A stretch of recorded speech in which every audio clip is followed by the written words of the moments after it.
Hey guys, this is Alex. And this is Drew. And today on the Two Man Comic Book Club podcast, we're going to keep going with DC's character Naomi by Brian Michael Bendis, David F. Walker, and Jamal Campbell, issues 4, 5, and 6. Let's go. Cool. Awesome.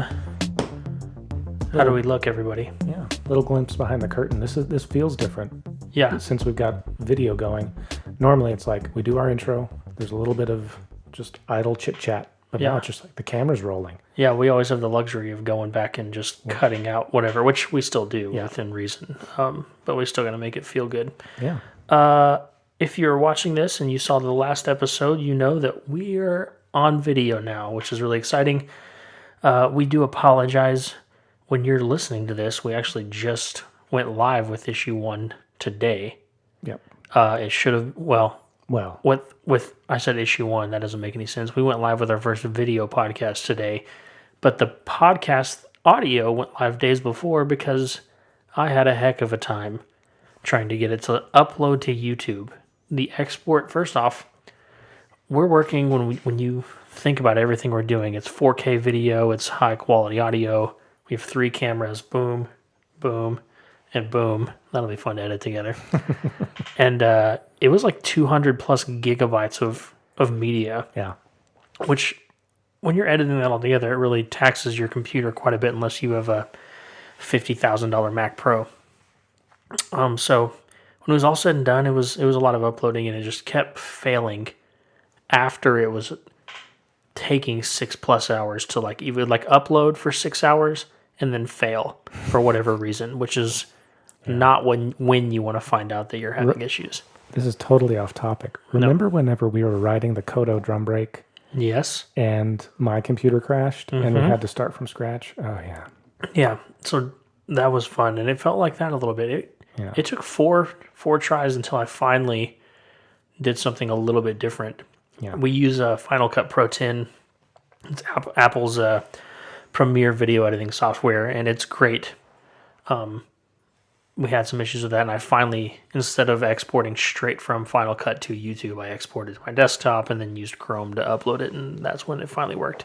Still took all bloody night to get going, but it's there now. So go check that out if you haven't seen that episode or listened to that episode, because you will be a little bit lost. And I'll say this as a bit of put my feet to the fire. The plan is to take all of our past episodes. We're not going to be able to add video of us, but we're hoping to go through and toss those on YouTube. Because some people prefer YouTube for podcasts, So we'll take our previous almost 40 episodes, and it may be something as simple as just the 2-man logo and the logo of the comic. Maybe we'll splash a few important panels from time to time. It might literally just be 2-man comic book, episode 1, worst X-Men ever. Right.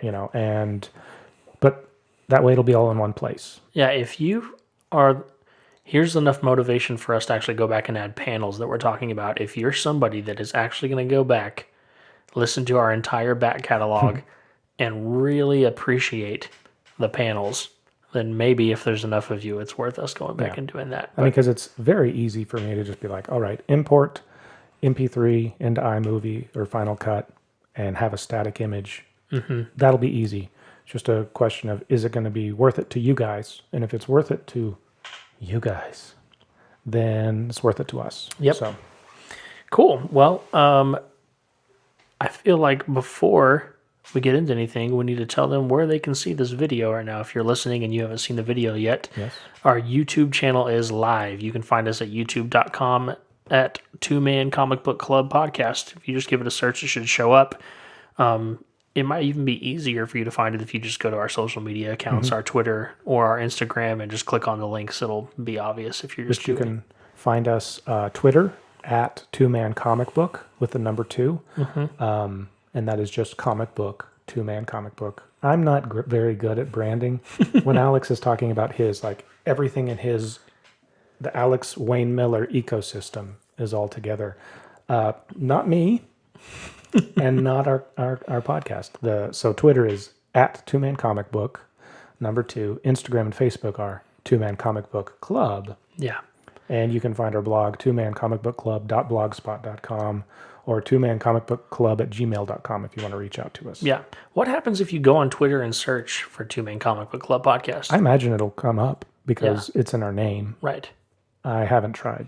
Yeah, we'll check that out. Because there is also, the idea of a comic book club is not original. There Right. are plenty of podcasts and YouTube groups that have been in existence for longer than we have, and they have that in their name. So you probably see a couple others. Right. But yeah, If you're looking hard enough, you'll find us. But that's the best place to view these. And I'll also say though, like if you're finding us on YouTube and you never knew that we existed in podcast world, we're available pretty much anywhere yeah, that I know of. So yeah, I think if you stumbled on us and you're like, oh yeah, I'd totally put you on while I'm going for a run. You've got 40-ish issues of backstory that you can back catalog. So available Apple, iTunes. Well, Apple is iTunes. yeah. Stitcher, Apple, Google, Spotify, Stitcher, things. Overcast, anywhere that you can get podcasts, you can listen to us. I think I haven't found a platform that doesn't have us yet. Yeah. So, very cool. Drew, what you been reading, yo? Yeah, we missed this last week because it was just all new. We had to talk about the video setup. Yeah, so if you're checking us out on YouTube for the first time, we like to it's a club. We're not just here to talk about one comic. We like just talking about comics in general. So we like to just talk about what we've been reading, yo. And I actually did some reading this week. I've been a bad boy over the past couple months, and I haven't really read anything other than what we've been covering. But a friend of ours, loyal reader or loyal listener and perhaps watcher now, Colby called and asked if I'd read any Sandman. And I was like, I actually own the first trade, but I never read it. So I found that, and I'm working my way through that. I've been reading a little bit of Saga, and another one that I was really excited. It may have been on Comixology for a while now, but I just never bothered to look for it. But whenever I first started getting back into comics, I was listening to some other podcast, and I'm ashamed to say I can't remember which one it was. But they were talking about a title called Skyward. And the first issue is on Comixology Unlimited, and I may just have to go through and buy the others. But it's a really cool one. It's like gravity just goes away, and like you're dropped into the story the day it happens, and everybody's just like in That's right. You pandemonium. were telling me about this one. This sounds cool. And then like it just drops you in 10, 15, 20 years later, something like that. And everybody's adjusted to it. People are flying around, zipping around. And it just seems like a really interesting premise. I don't think there's really superheroes involved. I don't know. I've read the first issue. Yeah, I want that to happen here. Turn the gravity down a little bit. Yeah. It's too much. I feel too heavy all the time. But yeah, so that's what I feel like I maybe had been reading a little bit of other stuff, but those are the ones I remember. So you've been reading actual physical comic book, not just digital. Actually, Sandman, no. yeah? I have it on digital, or I have it on physical, but Sandman is on Comixology Unlimited as well, so I found it there. It may be also on DC Universe, because news to me, it's in the DC Universe. Yeah, so anyway, I've been working my way through I that. find myself doing that too. I get the bulk of my reading done at nighttime, which is not as easy when you're reading like a physical comic book. So Because your lady sitting next to you is like, turn off the light. yeah, I didn't mean to sound shrill when I said that to my wife, to Katie's wife. Everybody out there, Katie's wife, to Alex's Katie's wife. Sorry. I guess I just pitched my voice higher to sound, whatever. like Anyway, Katie. my wife does not want me to leave the light on. So Yeah.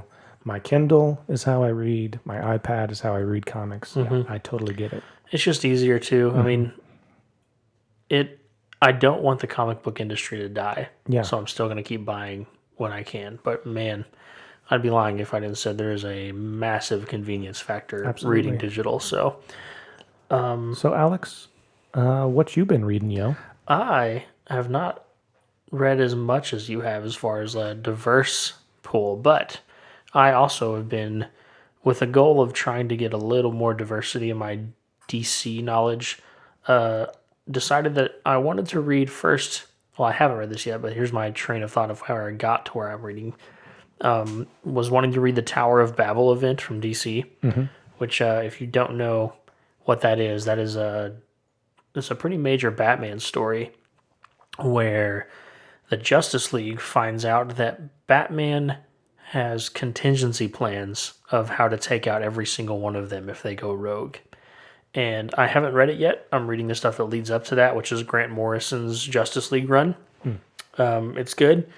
But I think when that run happens, Ra's al Ghul, classic Batman villain, gets a hold of those contingency plans. Oh, wow. Which is a big oof, right? Yeah. You think so? Sounds like a pretty juicy story. Not only is it like they're ticked at Batman, like why do you have these?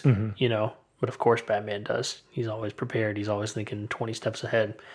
But then the fact that I'm assuming they maybe have to like put their differences aside because now somebody who wants to take them out has those plans, and they're probably good plans if Batman planned them. So Yeah. you would Sorry think. for just bursting my nose breath on the microphone just then. Sorry about that. No, you're good. But it's good. So far the Justice League is like dealing with another type of Justice League that just kind of arrived on Earth and are making the Justice League kind of look bad. They're like, Do you know the name? Any relevant details? I should know the name. It's on the tip of my tongue right now. If I can fine. think of it in a I break. was just curious. I mean, there's a chance I'm familiar and a much larger chance that I'm not. I think it's possible. I'll look at it in our break and see if I can recall it and bring it back. Yeah, that's the gist of what I've been reading. Nothing crazy. Haven't read too much. I'm still looking to get caught up on the Jason Aaron recent Thor run as well, but I took a slight pause because I was so deep into the Marvel lore that I was like, gotta keep going on DC because I don't know as much. So I figured Justice League was a good way to get diverse reading. You know, one that I always I've been trying to get my way into. I find, I didn't used to feel this way, but after kind of getting into it, I find myself more and more fascinated by the Justice Society. Because it's just like old school heroes and just like how they laid the groundwork and stuff like that. So Who are some members of that? I mean, like Stargirl was back then. Well, see that's why they've got different eras, just like everything else. Right. But like, I mean, Hawkman. We talked about him. I mean, I've seen him tossed in there, and what was his name? Dr. Fate, Okay, cool. stuff like that. Like, but it's confusing because, you know, Superman has existed since the 30s and Wonder Woman and all those people. But the Justice Society somehow, whenever you're reading modern comics, it feels like they existed before. But Right. I don't know. It's tough. That's why I'm saying like I want to read more because I want to figure out what the real deal is with it. Cool. But Awesome. one of these days, there's just so many comic books, and For real. people got to make money to exist. You know. Yeah. It's a good problem to have, but it's the same thing with Netflix, like getting on there and picking something to watch or anything. There's choice paralysis. I ran out of Jeopardy episodes.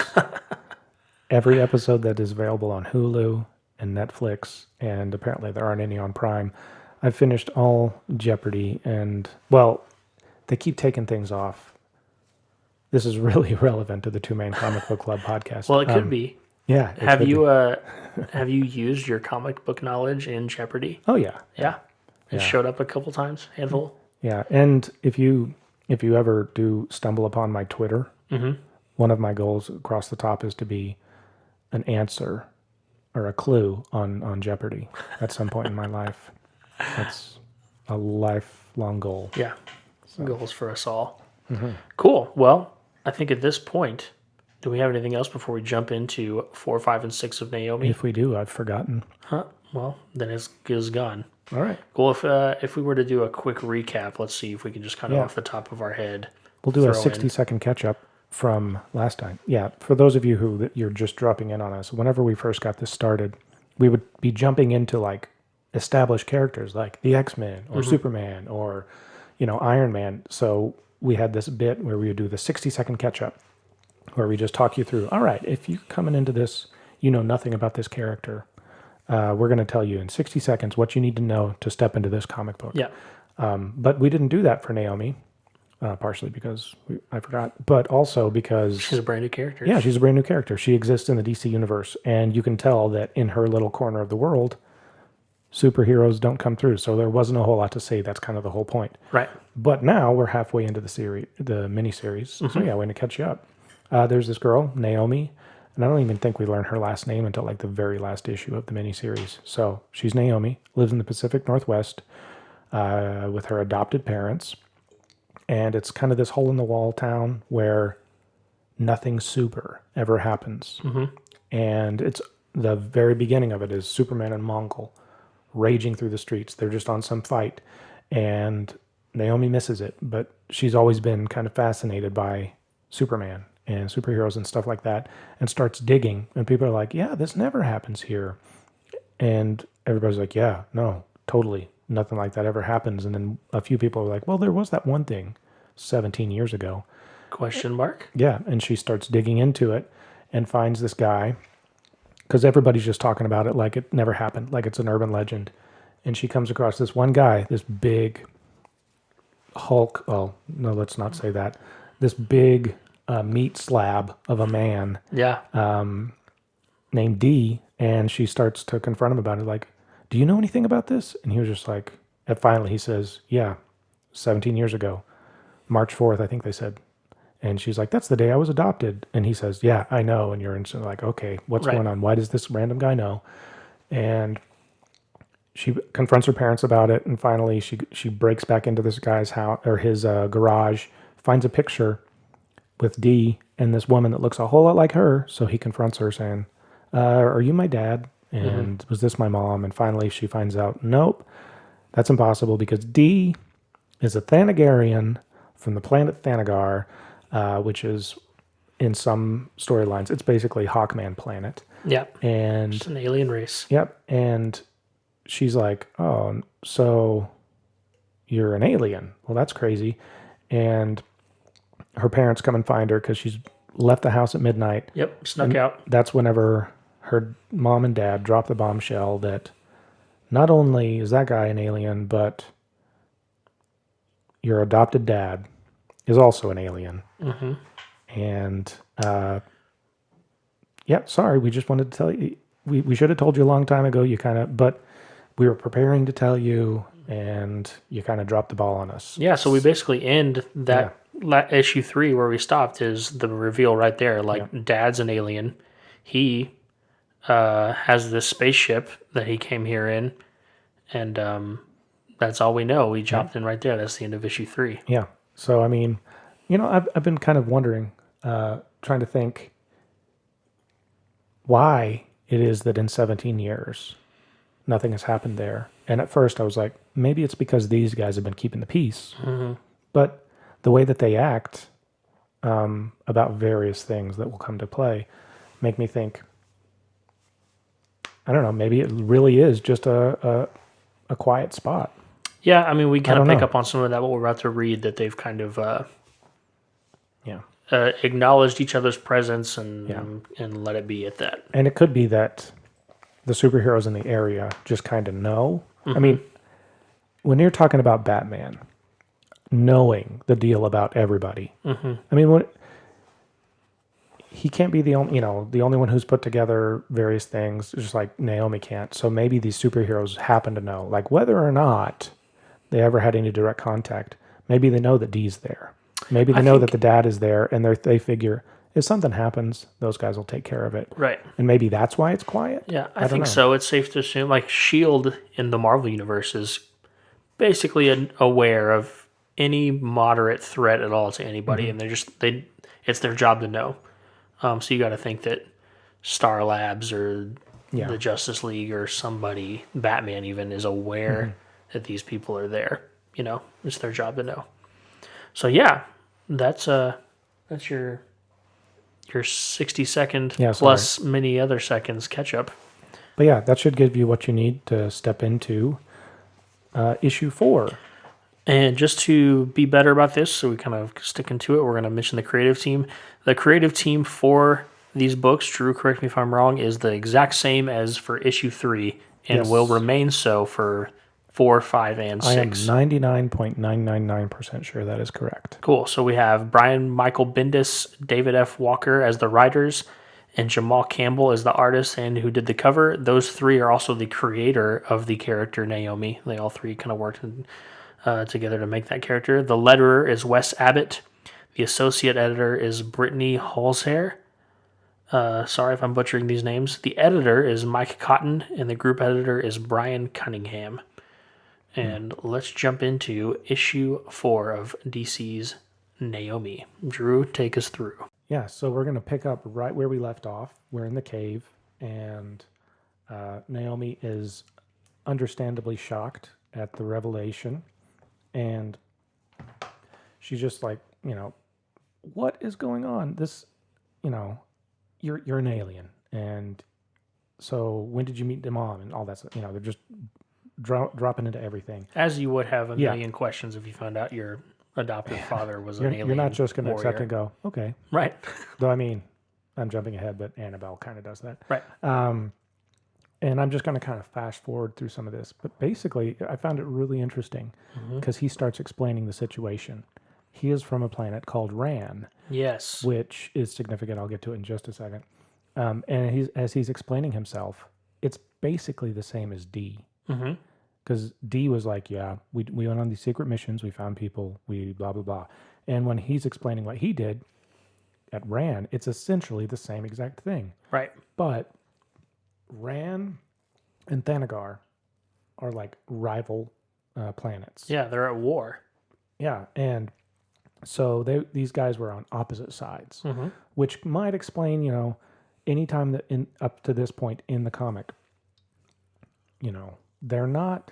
We haven't really seen Naomi's dad interact with D. It might just be that deep-seated, feelings towards him. They're just doing their best to stay away from each other. Right. But they're. He's just explaining, how they fought. Oh, and he does mention, yeah, we're kind of working alongside with Green Lanterns and Adam Strange, which is where my light bulb came in. Yeah. Because if you're privy to recent comics at all, which I know some of our listeners aren't, especially on the DC side of things, I think a lot of our listeners come from a MCU Marvel thing. Adam Strange is a character that is his own comic series that's very popular right now called Strange Adventures, which I've been reading. I've actually been picking up the floppies for that, and that was my first jump into Rand or Thanagar at all. Like, I had zero knowledge, but I've just heard such good things about the book that I was like, I have to pick this up.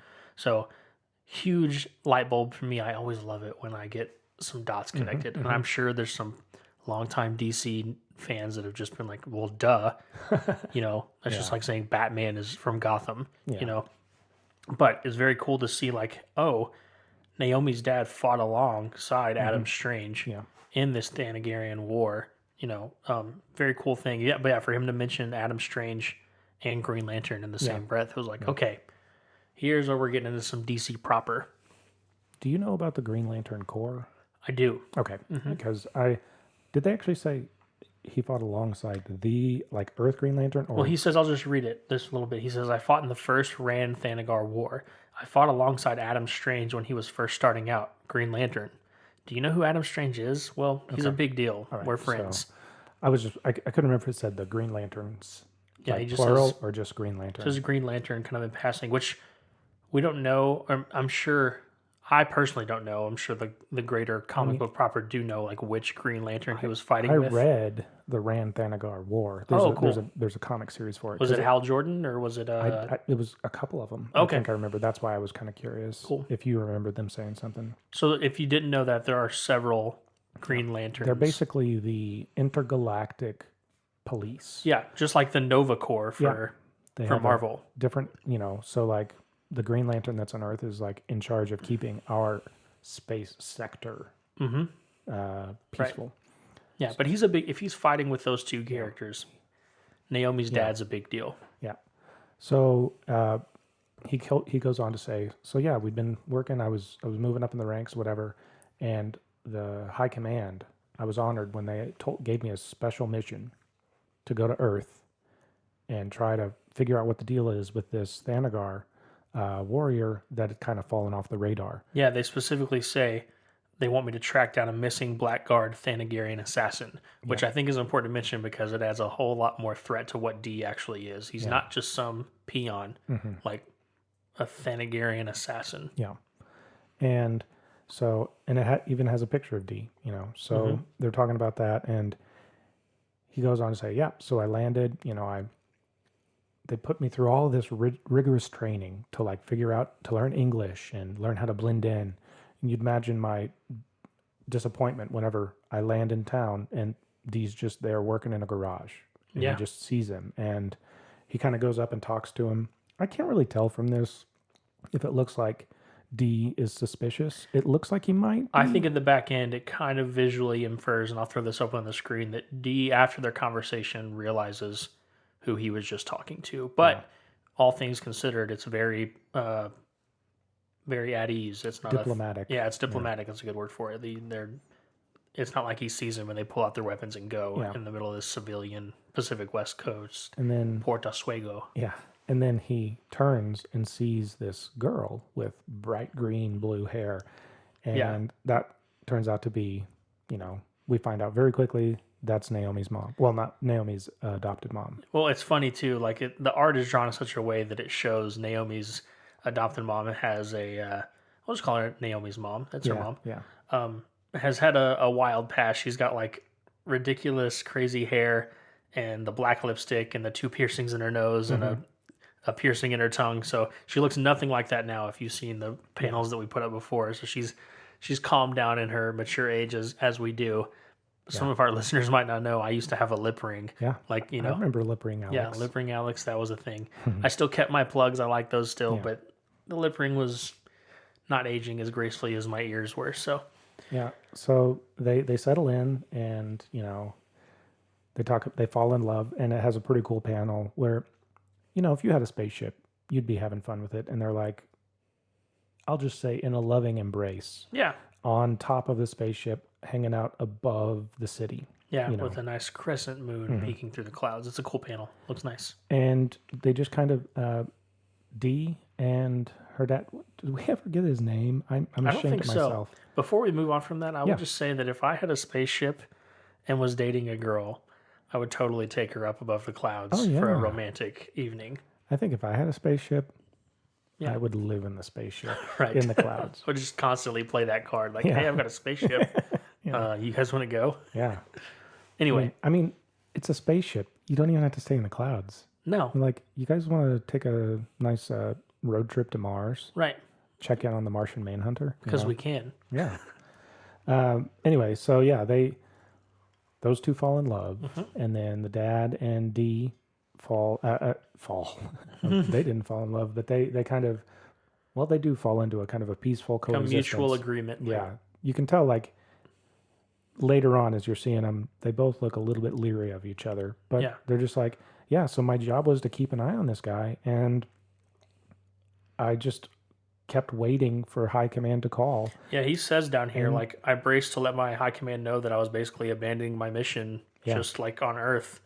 And that's not looked favorably upon, and I was in trouble, but I kept waiting, and nobody said anything. They never called. And here we are. And things settle in, and life happened. One day, the dad's, he had to have a name. I don't know that he does. I haven't seen it. Let's see. I keep thinking Scott, but I don't know where I'm getting that. Well, I'm looking when Mom brings in the water. She just called Mom. She says, I brought. She's sorry I didn't wait in the car. She calls him Sweetie. Okay, we can call him Sweetie. Yeah, he looks like a sweet guy. Well, anyway, an alarm starts going off. And it was pretty soon after they talked about high command. So, that's where my mind was going. I just found it. He says when he's talking to Dee, he says name's Greg. So it's not Scott. No, it's Greg. Okay. That sounds right. Unless he's lying. But no, he wouldn't be says lying. Greg. So, Greg, I almost called him Scott again. Yeah. Greg's thing goes off, and he follows it down. And it's funny, there's this exchange, and do we even know the mom's name? We just talked about it. Man, I am good at I still don't know their getting name. a comic book show. But they're like, is it him? Is it the Xanadubian? Xanadu. I just thought that was funny. But anyway, he goes, and the device takes him to the high school football field, and when he gets there, D is already there, and he's got a big old, I don't know what to call it. It looks like a battle axe or something, Yeah, or a some sort great of sword on his shoulder. weapon is huge. And It's proportionate to him. before Greg gets out, he kind of takes his gun and puts it in his belt loop so that he can go. And they kind of have this, very pleasant conversation. It was like, "What's going on? Do you know anything about this?" No. And as they're sitting there talking, a little energy orb starts glowing. And he was like, "Is this one of yours or something? A trick of yours?" And they say no, and then it just kind of explodes open. Yeah, I like this moment before that. It's like, I'll throw this up on the panel, this little progression. Like, when Greg pulls up, D acknowledges him, and D's like aware that he's got his weapons with him. And it's like, to our knowledge, this is the first time they've like more than just kind of a nod, an agreement, and an acknowledgement of who they are. So like Greg grabs his gun, but I'll kind of do it on the screen. He kind of holds it up like, "I have this. I'm not here to harm you." And D just says, "Mine just went off." And they are asking questions, like they're being pleasant and civil, but they're saying, "Is this one of yours?" He says, "Mine's never done this before." And then D's like, "If this is a trick of yours," and then Greg's like, "Hey, maybe you should back up with just a slight amount of tension rise and then just explosion." Yeah. Cool. And that's where Drew was at. And we don't know what happened off panel, if they ever did actually have this conversation, or if this is literally the first time this conversation's happening. But you can tell by the way that they're both responding that they both knew all along, Right. or at least They were aware of each other. And they just were like, "Yeah, whatever." Right. Because we learned in the last issue why D was here, and he just knew he was here. And now we just learned about Greg, not Scott. Right. And then we see this whenever we jump back in. There's all these crazy looking fighter people that are just jumping or flying or whatever you want to say out of this, Like the explosion turned into Portal. a portal. It was Yeah. like lightning shooting everywhere. and they're all it's just pandemonium ensues all at once. And it's just like they can just tell something's going on, and D and Greg are just fighting these people.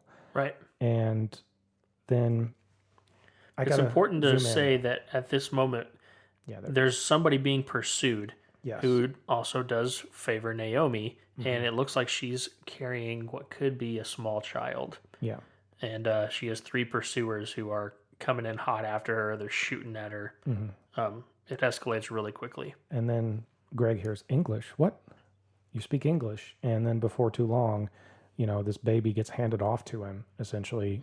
And well, she gets shot in the back, the lady holding it, and flings the baby, and Greg catches it. yeah, and then they're all just kind of gone. It's like the portal closes back up somehow, and we see Greg holding this little baby that looks like it's a young Naomi. Yeah.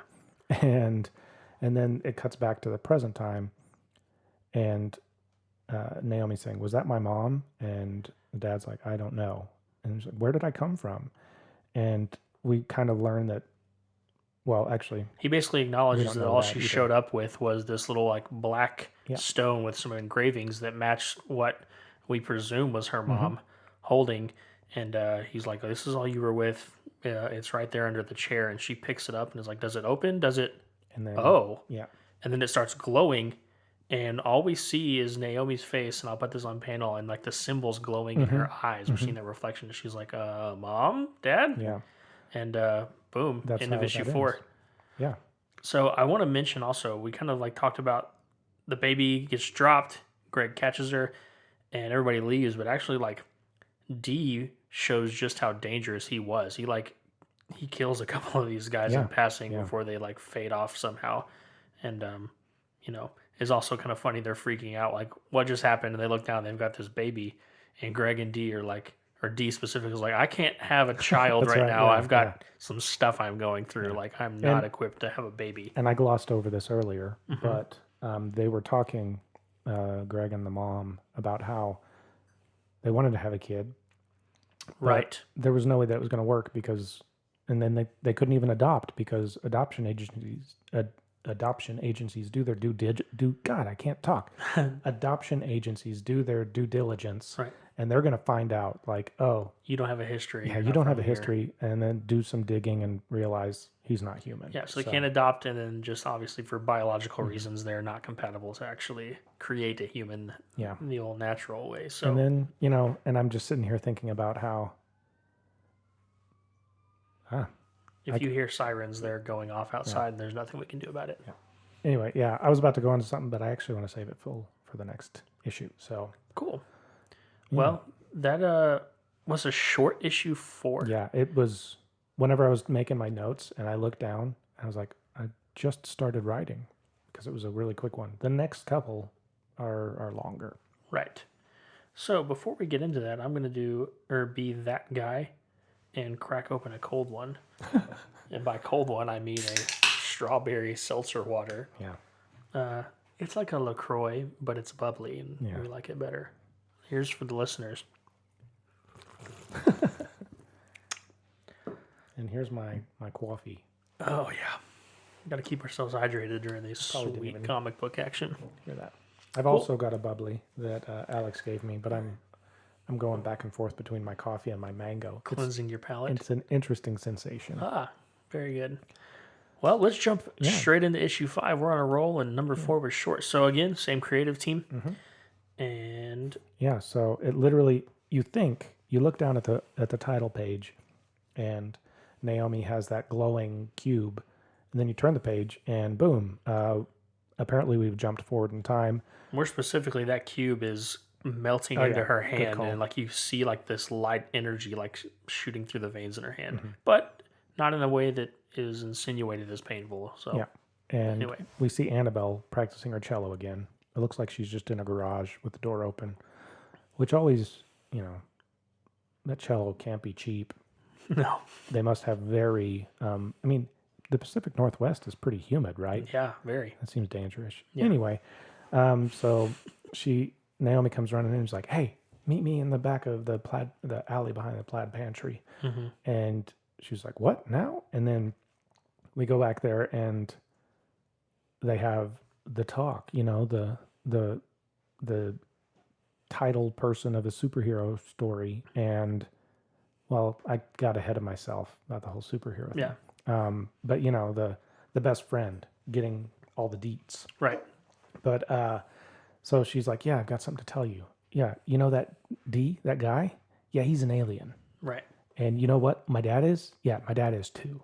And she takes it surprisingly well. Yeah.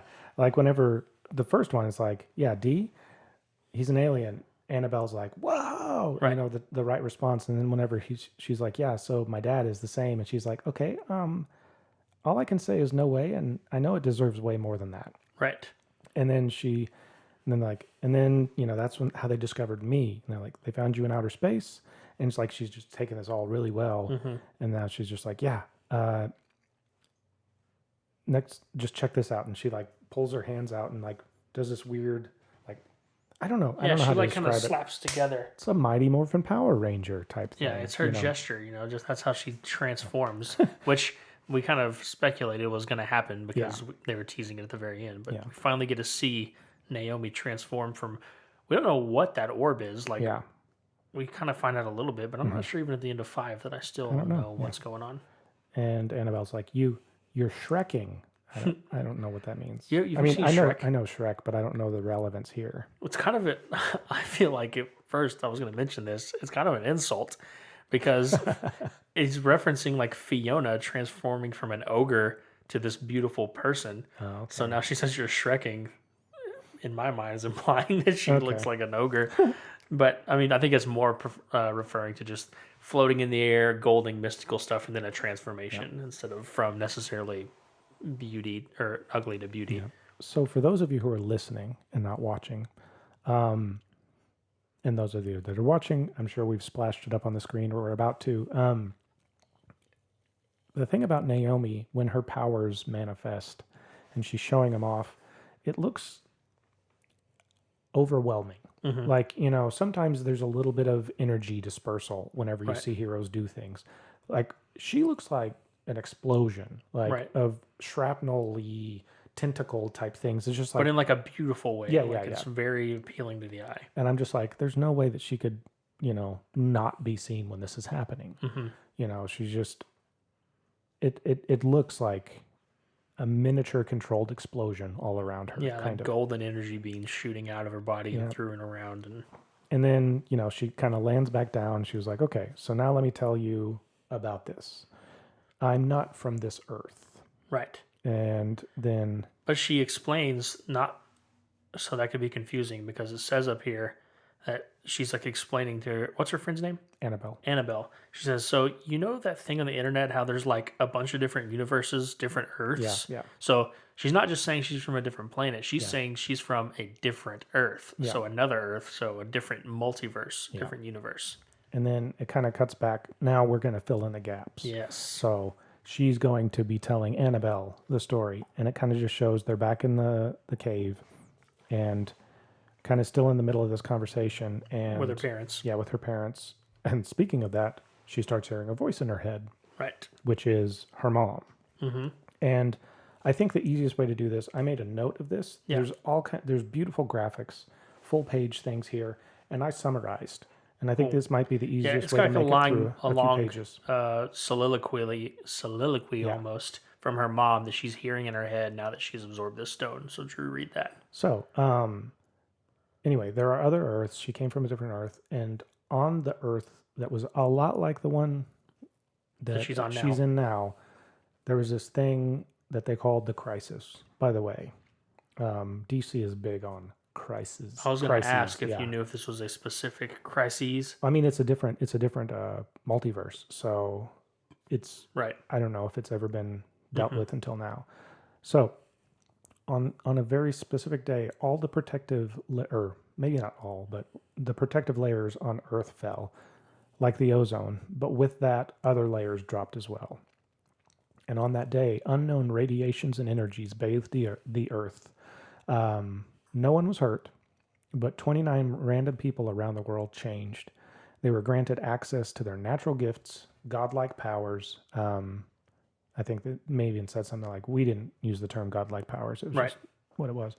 They knew that if one wanted, they could take over the world. Yeah. And some of them didn't, but maybe some of them did, specifically one.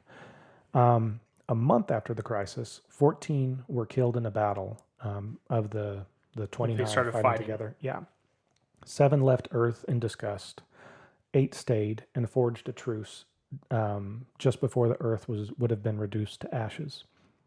The worst of them was a monster named Zumbado, and he was on his way to the electric chair for murder when the crisis happened. So he was about to get killed for murdering somebody, and then he ended up getting these extreme powers, and he broke out. And he did what you would have expected. He tries to seize power. So we jump back in to kind of real time. We're back in the cave as she finishes talking, and it seems like this whole time that she's been talking, I guess she's kind of been catatonic or whatever. Right. And her adopted parents back in the cave are just kind of wondering what's going on. And as the scene kind of closes between the biological mother kind of psychokinetically, metaphysically embracing her, that's whenever she kind of first, whatever we call it, like Transforms. That's a good way to say it. I was going to try to be like weird, that controlled explosion, shrapnel-y Right. thing. And you even see her hands like almost like Yeah. she couldn't control it the first time. She does the thing where she puts her hands Was forced together. to do it. Yeah. Yeah. And the parents are like, oh my God, I knew, don't touch her. I had a feeling this was going to happen. You're so beautiful. Right. And then, the next thing we see, we're back in the alleyway with Annabelle. So I guess whenever I said we're back in the present, it was actually the past present. But they're just kind of sitting there talking about this. And this is the interesting part. She's like, well, how did you get here? Did you fly? And Naomi's like, wait a minute. How did I get here? So it's like, we still haven't cleared that up. Mm-hmm. Does she travel? Because there was actually, all right. So jumping back in time to Superman. Okay. Superman died, right? Back in the 90s. Yep. And when he came back, we had the whole mess of stuff. And there was a time whenever it was almost like maybe we didn't quite get everything back to normal. And for a short time, Superman transformed into two separate type of beings. Basically, he was either Clark Kent and he was basically human, or he was Superman and he was a being of pure energy. And he had to have this suit that kept him all together, and he traveled basically at the speed of thought, like lightning. Like Right. you would see him, like if he thinks I need to be over there, it just appears. He is there. And some of the way that they had him, I'll send you a screenshot so you can Okay. put up a picture so people Yep. can see what we're talking about here.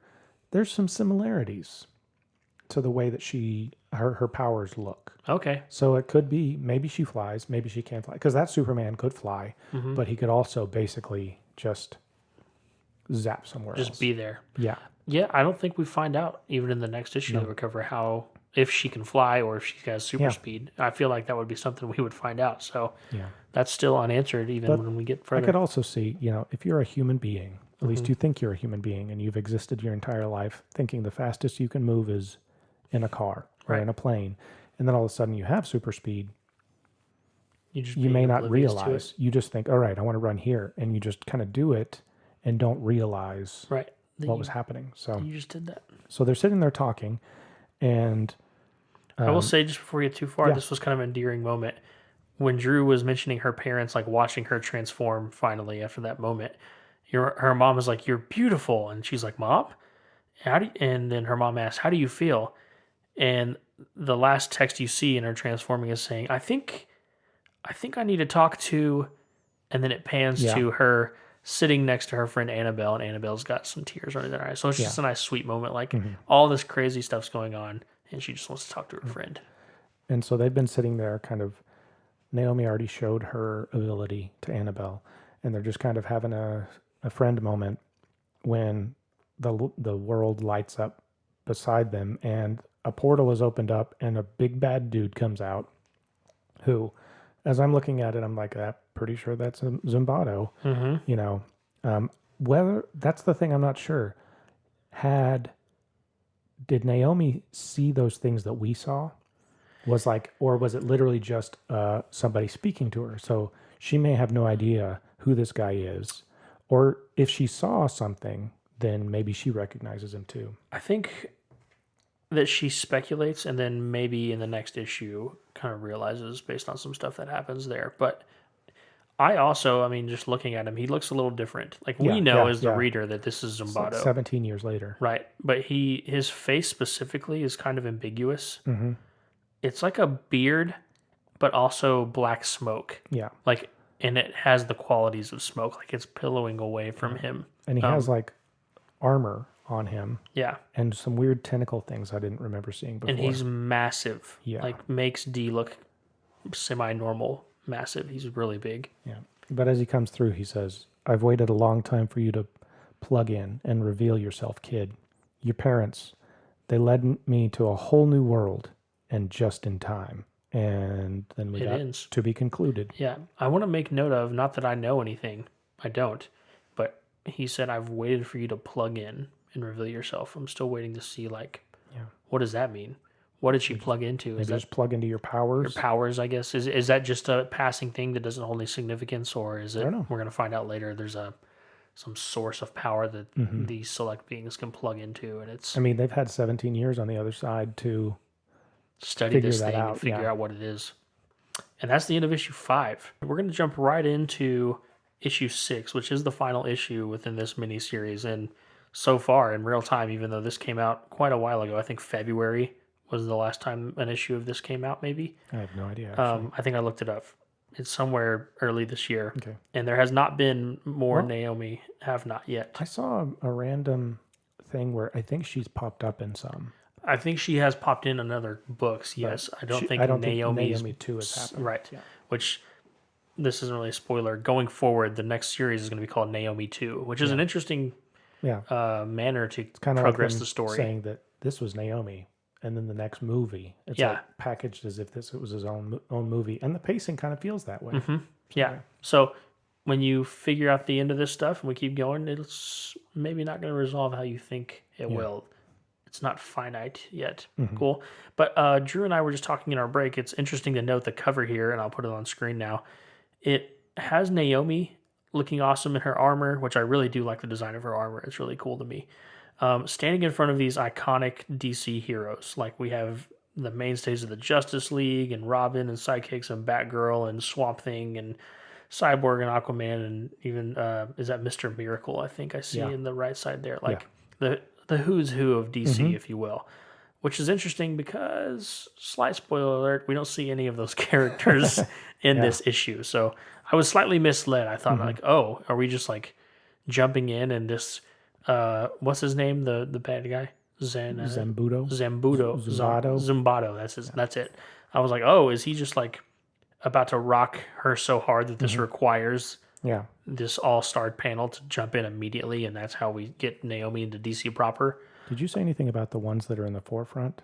I did. I mentioned Robin. I didn't say anything else. Yeah, because I think all these are younger ones. I'm wondering if they're going to plug her into Young Justice or something like that. That would make sense. Who is on the right? On the right, Superboy, and I think that's one of the Flash kids or something. Oh, okay. They've had a couple different Flashes in Kid Flash, and I don't actually know which one's which. Right. I've seen some of Impulse, Kid Flash. maybe, or something. Okay. It's a cool name. And is that might be, I think that's one of the Wonder Girls or something like that, maybe. I will say I was proud of myself. I knew the name of almost every character on this panel for, Do you know who this one is? for a Marvel Boy. Is that Black Canary? Yes, it is. Awesome. Good boy. Cool. Yeah, that's just the one that I was curious about. Yeah, there were a handful. The one that is up above her to her left, all right, the lady. Not Oliver. Oh, that's Vixen. Okay, I didn't know her. Yeah. And then I didn't know. We got Zatanna. Did you know her? Is that the one doing the magic stuff out of her hat? Okay, I didn't know that one. And then the person up above her. I actually don't know. I don't know. And then the person to her left. I don't know those two. Those are the only ones. I think those are the only three. Plus, I guess I recognize Superboy now that you said that, and then the Kid Flash. But I knew most of them, and I was like, yes, I'm not completely DC ignorant. Yeah. Anyway, jumping in to issue 6. We are suddenly taken back to Dee's auto repair, his garage, and he's sitting there like kind of pouting, coming to my garage, start pointing fingers, doing the thing, talking under his breath. And like, that's how you get dead. And, he's trying to hype himself up, but he's just talking, nothing really of importance. But he does say the one thing. What? He's like, now Hawkman or someone's going to show up and, I'm just thinking the call the Thanagarians. Yeah, right. Call Thanagarian Council, and I'm going to have to. And then his radar thing, whatever gadget, starts going off, the same one that went off whenever Naomi was coming to Earth. Yeah. And he looks at it, and then in the next panel, he's like decked out in his gear, which we haven't seen yet. And he's on the motorcycle, and he's going somewhere. So something's going on. We don't know where that's taking him. But, yeah. So Dee shows up in the alleyway with Annabelle, and it looks like he made it there right after Naomi's parents did. And they're asking Annabelle what happened, and I think she's just basically like, yeah, there was this portal thing that opened up, and I can't remember if they say it here, but we realize that Naomi's not there. Right. And then she's like, yeah, a whole world. I could see a whole world through like through a window. And then it kind of jumps back, and we see the interaction with Zimbato, who looks even more menacing now than he did in the last frame, just because it's all inked so darkly. Right. It was like, and you can just tell what's going on. And she's like, "What, Akira behind you? Is that Akira? Is that where I came from?" And maybe does she say something about Akira because she recognizes the name, or because she saw him, or what? Because I still want to know. Well, she mentioned Akira. Her mom did. Yeah. So she's just kind of remembering. I mean, it's probably all overwhelming, but she's. I don't know. Like, I keep looking at this exchange where she's like, "Is that where I came from?" And like almost without even thinking, she's just like, I'm going to go through with this crazy looking, honestly, evil looking dude. Yeah. I kind of put it or chalk it up to just like so much crazy stuff has happened at this point. Now that she's got superhero powers, or at least we think she does. We haven't seen anything on display yet. That she's just like, oh, okay. I just heard the name Akira from my mom. You said you were sitting here by Akira. Yeah. Maybe in a moment of just complete mental overwhelm, your judgment's not best. Which makes me think, for that reason and that reason alone, perhaps she didn't see anything. Right. And So she's just like, okay, I heard Akira. Maybe this is one of the good guys. Right. She doesn't recognize what we saw Yeah. It's like that. What is that as called? Zimbato. Dramatic irony. We Yeah. know something that the characters don't. Right. And, so then we're kind of back and they're just explaining what happened. And, they're obviously a bit torn up about it, wondering what's going on. And the mom's like, Greg, our daughter is not on the planet. Yeah. Which is, that would be a lot to take in. Right. I like the way that Naomi left on that panel before. So, like, he's basically Zimbato saying, I can't hold this forever, but yes, this is a world to your birth. And Naomi's eyes just get so wide. Yeah. And without thinking, she says, bye, kisses Annabelle on the cheek. And Annabelle can't even finish saying Naomi. She says, Nate. And then they run through the portal and she's gone. Which is where Drew brought us to. Yeah. And, just more of that, what are we going to do? What are we going to do kind of talk. And it might be important, but I think it's more important to jump over to where Naomi ended up. Yeah. I will say I liked this little acknowledgement here. Dee and Greg are kind of talking like, what do we do? He's like, we'll call someone. And then Dee's like, our high commands. And then Greg's like, I'm not sure I know the code of that anymore. And then there's a nice little wink. Dee says Star Labs. Yeah. Which is a cool thing. If you, and then Greg's like, oh, and I know Adam Strange. Like, they're just trying to think, like, what connections do we have that can actually help us? So then whenever we jump back over to Naomi's home planet, which does not look like the Earth that I thought we were going to see. Yeah, they make a comment like, it's a lot like your Earth. And I'm like, I don't know. Not anymore. It's not. What did I say? I made a comment. Her home world looks like a cross between a high fantasy world and a future world in the aftermath of a gigantic war that left a wasteland. Yeah. That was all pigmented in the 80s. Yeah, I'll put this on the screen, but this is not. And if you said draw Earth, but slightly different, this is not what you would draw. And she's like, what happened? And he says partifaction or patafaction. Which I don't know what that means. Yeah. I just assume when I see faction, it just makes me think things broke into factions and we fought and I won. And they're just kind of walking around and I don't know, it's just trying to put myself in her shoes. And he just kind of was like, oh, by the way, I am Zimbato and I was a friend of your parents. And right there, she doesn't like automatically like react angrily or anything. It's like she's still putting two and two together or whatever. She says what happened to them. Yeah. And just walking around and she's like, where is everybody? And it's like, what? There's billions of people here, and it does show that there's some people like cowering, but homeless without shelter. Yeah. And he starts kind of trying to explain the powers, which is an interesting thing. I'm like, okay, maybe this guy thinks he can win her over or something like that. But he was like, yeah, you just now got your true self powers. Like you need to know what it feels like. And he was like, yeah, sometimes I meditate. Sometimes I do this. Sometimes I do that. Sometimes I just do a full body flex type thing and just let it out. Right. And it shows him kind of like Gokuing, going Super Saiyan. And he's like, all right, just try it. And he's like, from the core. And she just does the same thing where she like brings her hands together. Yeah. And just screams. And she's like, what was your name again? And she screams Naomi as she comes through and she's like, and you killed my parents. Yeah. And, so you're like, okay, there we go. And she goes to try to fight him. And it looks like, I don't know exactly what happened here. Maybe because the way that they sculpted, I don't know if that's right, but she's like punching the dude's helmet, but the helmet is on his head anymore. Yeah, it's like she just attacks and it's like an explosion of physicality and energy at the same time kind of hitting him. I will say this is kind of a weird thing, especially if you're just listening. What's happening to me, what this reminded me of was Anakin Skywalker first turning to the dark side for the Emperor in episode 3. Yeah. Not that she has done that, but that conversation before is the Emperor trying to sway Anakin to just embrace power and evil and anger. And unlike what happens in Star Wars, obviously, she plays along for a second and even maybe takes a tip from like, oh, this is how you get some more of this power that I just acquired. And then she full on attacks him. And it looks like he's on the defensive. Like looks surprised, like not ready to handle this. And she like absolutely goes. But he's he's not so far on his back feet that he's able to talk and monologue. He's saying, "So you do know me, a sneaky liar, just like your mother." Like, so he goes for the gut right away, just insulting her family, and And they're just like, and then he just gets back on the offensive, like you said, and just starts batting around like she's a fly. yeah, And they had the typical, you know, yada yada parent talk type stuff, and it looks like I don't know what this thing is, but he pulls out something that looks like a hockey puck, and he makes a comment about it like it's significant, but Right. I don't know what it is, and it's like globules of inky stuff are like moving around his hand, and it looks like he's about to attack when somebody off panel screams "girl," and Naomi's like, "Mom." yeah, and we see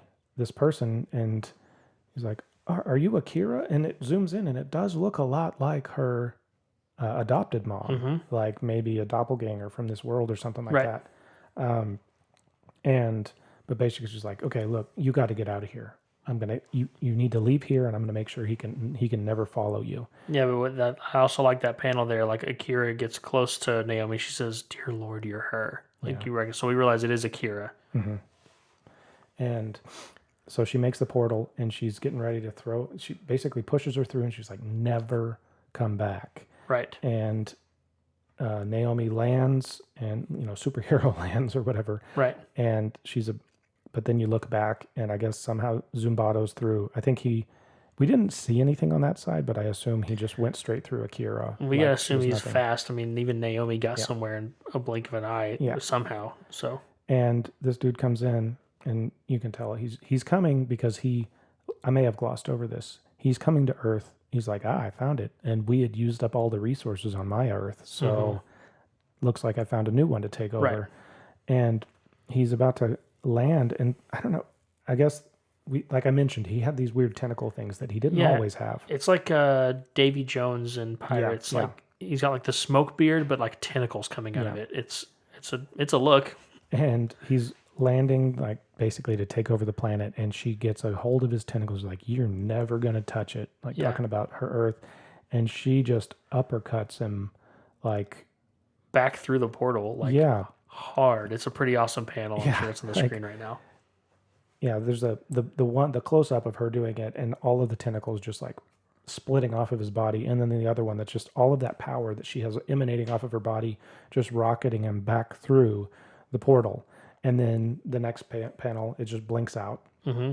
She's still holding his tentacles. Yeah, and Dee and her dad come up, and they just start like, or actually, it's just her dad using his little laser gun, whatever it is, to shoot the tentacles. I think that's probably like a good call. Big help. Yeah. Yeah. Well, you never know what could happen to that. Maybe they'll take root, and stranger things have happened. But Right. and instantly they're talking about like, oh wow, okay, you're back. Thank God. We got to train you. We got to do this. We got to do that. And Which is a hilarious thing to jump into after your daughter just came back from a different planet. I'm like, I guess we need to train you. And then I like to slide it at Greg or from D at Greg's expense. Greg is like, well, I have the background, sweetie. I'll train you. And then D says, and then I'll train you right. yeah. Which was a little funny moment. They kind of exchange a look, which is cool. I think going forward, it kind of implies that, okay, maybe D is going to be a little bit of a Master Roshi, Yeah. Mr. Miyagi, Yeah. Mr. Miyagi. Yoda figure. And this has all of this just feels like the movie has wrapped, and you had that thing that popped on that said Naomi, look for Naomi too, and then we have the post credit scene type thing where they're just standing around talking, Right. and they're just like, well, okay, you're back. I guess you can probably take care of yourself essentially. Well, I got to go learn how to use my powers, and then automatically the parents are just like, okay, that's cool, Right. and they give her a kiss, and she flies off. Right. It's just That's like, the first time we've seen her fly. yeah, and we're just like, okay. I guess they figured we were worried about you. You were taken to another Earth, whether they know that or not. Right. And we're worried about you. How are we going to do? And then she comes back and just one punches this big dude. Right. And they're like, oh, well, maybe she's not just a little baby anymore. Maybe she Right. can take care of herself. Yeah. And thus ends issue 6 in the first miniseries of DC's Naomi. Yeah. We're doing good on time, yeah. Well, yeah. We can make it. wrap this up and then take a break for the lightning round. Yeah. So real quick, what did you think of how this specifically wrapped up? Like, Well- I know we both like it. Yeah, I don't know. I've got mixed feelings. Mm-hmm. Part of me wanted her to just be a normal kid Right. who was, if you look at the very first cover, putting things together like a master detective. Right. I kind of was excited to just see that happen. But We don't see many just people be Yeah. people in any comic book universe. It's then not common. they made her super, brought in the multiverse. We have another multiversal threat. I mean, because you're just assuming all she did was punch him through the portal. Yeah, Zumbato's not dead. He can't be dead. And so what's what's the next step? Yeah.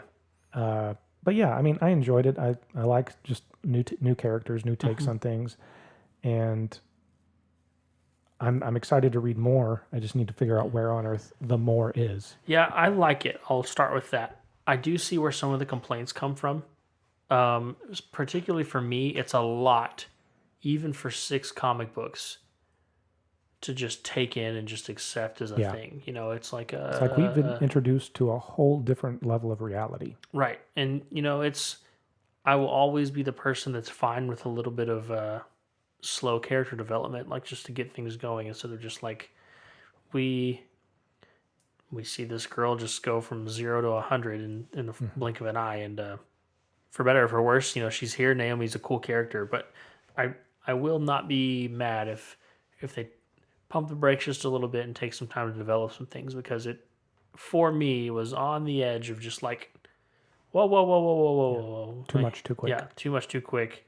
It was just a lot. So we'll see where the character goes. It's especially interesting that like we're waiting for a new character's story to be written even more in the middle of a pandemic. Yeah. So who knows where they're at in the process on that. I gotta believe that they're gonna do it. They've put so much hype into it, but it would be crazy for us to get no more Naomi. Yeah. I mean, because back when it was coming out, it seemed like everybody was talking about it. Like, Yeah. it's worth checking out. So they've got to. But I mean, then again, I've heard all kinds of craziness about what the future of comics looks like. So it could be that they're like, all right, do we try this character that had 6 books under her belt and people kind of liked, or do we stick with Superman, Batman, Wonder Woman if we Right. had to pick? So I really don't know. I'm going to have to do a little bit of research, Same. and we'll just have to see. But yeah, I mean, I really think that, I mean, it's a short read. Like we said, it is a whole lot all at once, but you could read it in a weekend, or if you're a fast reader, in an evening, and just be like, okay, cool. Got to see a little corner of the DC universe that I hadn't seen before. And Yeah. some of the hardest things about getting into comic books is a jumping on point, Yep. and you don't need to know anything To before jump in this. here. I agree. So yeah. Yeah, and it's a new character, and there's some weight there. Something could happen. Cool. Well, we're going to take a quick break and jump into the final round of Lightning Trivia for Naomi, and Drew's going to see if he can hang on to that 1-point lead. I'm winning. We'll be right back. Dang it. I have one. Oh, good. And we're back with our lightning round trivia round. That's repetitive and redundant. Lightning round trivia round. Lightning round trivia round, where the questions are faster than fight with Zumbato ended. It was just like boom, Yeah. boom, boom. Hey, done. Yeah, that was a whammy of a fight. Just Whammy. wham, bam, thank you, ma'am. So, so I'm winning. You are, in fact, and probably going to win unless you just plays t-ball with me and let me I crack one don't out of know. the park. Yeah, I don't know. It's always a rule, though, I'm not right? I bad. have to have a chance to win, so my value of my question has to be more. Just so there can always be a last-second buzzer beater. And you actually have a chance for 2 again. Oh, that's what I need. So, But you'll always, of course, have a way to defend. do you want to go first, or you want me to go 1st? I'll go first, so it'll be really dramatic if I hit one from half court at the buzzer, Okay. so to speak. My question is not related to DC Comics at all, but something that is definitely relevant to the podcast and also brings up some unfortunate news. As you know, if you're at all related to comic book fans, Chadwick Boseman just recently passed away, and it's a very, very sad thing. And we here at the Two Man Comic Book Club wish nothing but the happiest of thoughts and prayers to him and his family, and just understand how significant him not being around anymore is. So thoughts go out to him. Now that maybe it's not too soon to be thinking about, the question has already been asked, like what happens, not that this is the most important thing at all, but what happens to his character in the MCU? And there's lots of speculation and people kind of trying to think of what will happen. So my question for Drew is, what character that has been in the comics and in the show, in the movie, and would be comic book accurate for this character to replace T'Challa as the Black Panther in the MCU? I have one guess, but that guess would require me to know their name. So,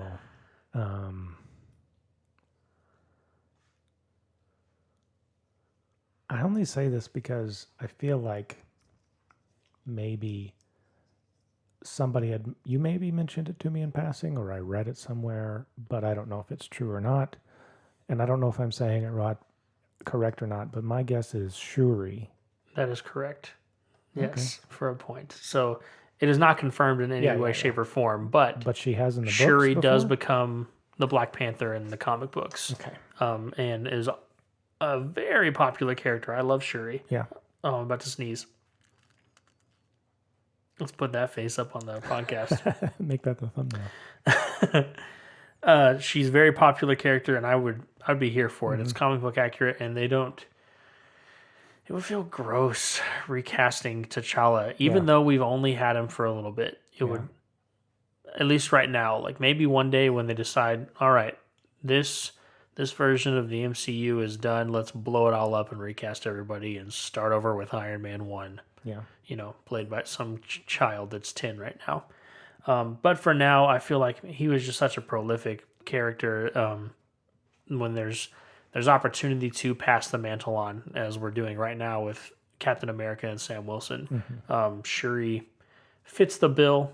And, speaking from a meta side of outside of it, gives the opportunity for a Black woman to be one of the most prolific characters in the Marvel Universe. So I'm here for that, but I want to just bring that out there and it was relevant and go from there. Cool. 2 points. So this is for me to tie. Yeah. So which I'm not going to. I honestly don't think you're going to. No. But there's always a chance. Yeah. So I try to keep it somewhat relevant, and I was about to go just completely off. But then I remembered, okay, we did mention Green Lantern, so it's at least there. So I'm just going to ask the same question I asked for the last one, but for Green Lantern. For an option of 2 points, if you can give me either the year Green Lantern was first introduced, first appearance, or just the name of the book that it was in. And I was telling him earlier, whenever we were rewatching the last episode, that was weird. I thought okay. There's weird things happening right now. Trust me, it's not a problem because I will be able, that's just automation stuff. Okay. Sorry, we're having sound issues, but it should sound just fine once I do some things. Anyway, on the last episode, I asked for the first appearance of Hawkman in the name, and Alex gave me a name and a number of the issue. I'm not worried about the issue number. I'm literally just asking for the title of the comic and the year. Okay. I'll give you a hint. Okay. It's something that you may have wished that you had guessed last week. Okay. Based on that, I'm going to assume that its first appearance is in a Flash comic. No, not that one. The other one. The Detective Comics? No. What? No, I was talking about the year. Oh, the year. The year. 1951? No, the other one. The one that it actually was. Oh, 1940? 1940. Yeah. After 40 guesses. No points there. Okay, for a point, just to get on the board. Yeah. I'm just gonna say Green Lantern. Like he started in his own book.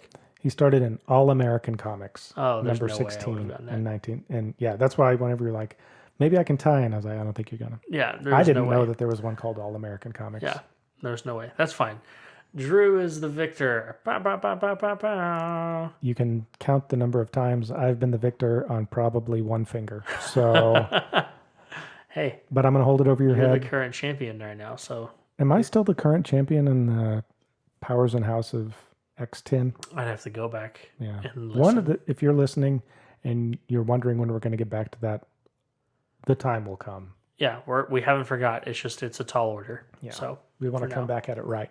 Yep. Cool. Well, that's all I got. We'll be back next week with another series. Oh, wait a minute. I just forgot. We have, for the people that stuck around to the very end, a surprise. One of our dedicated listeners, Sarah Evans, who is a good friend of mine, bought me a gift for my birthday. Now, my birthday was in late May, which is not right now, what's today's date? September 9th. So we're quite a bit removed, but so she ordered it right at the beginning of the pandemic and it got on back order. Yeah. But it finally arrived and she gave it to me.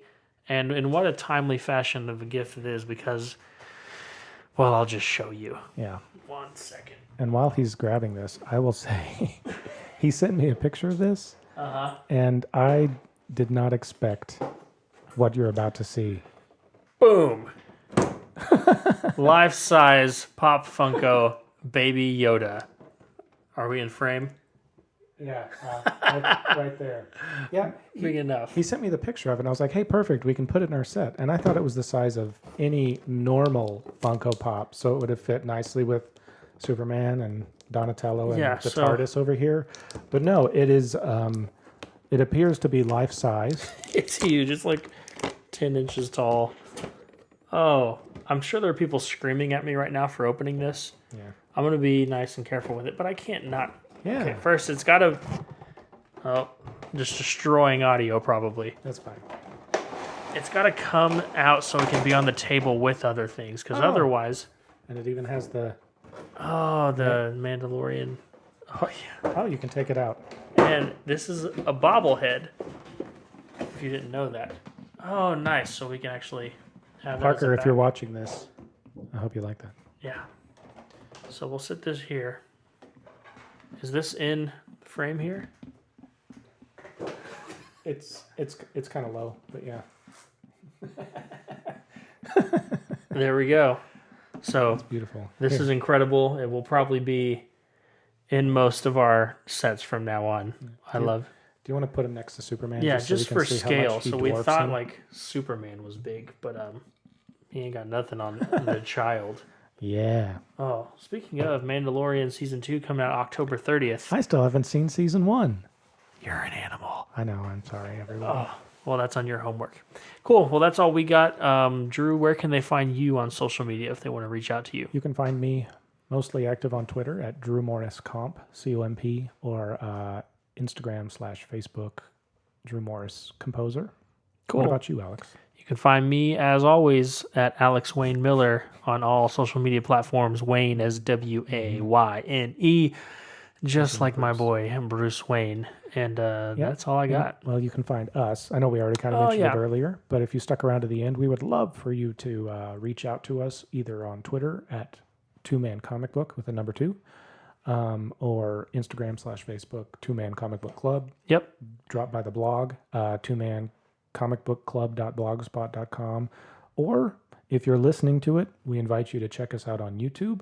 If you're watching on YouTube, we invite you to check us out on any podcast platform under the sun. For sure. And if you would like to leave us a review on either YouTube and or Apple Podcasts or wherever you can leave a podcast review, if it is a 5-star review, we will read that and give you a shout out on the channel. Got questions, reach out to us, hit us up. We love interacting with our fans in the comments section or on social media, but we can't answer your questions or talk back to you if you don't talk to us. So until then, see you next time. Bye.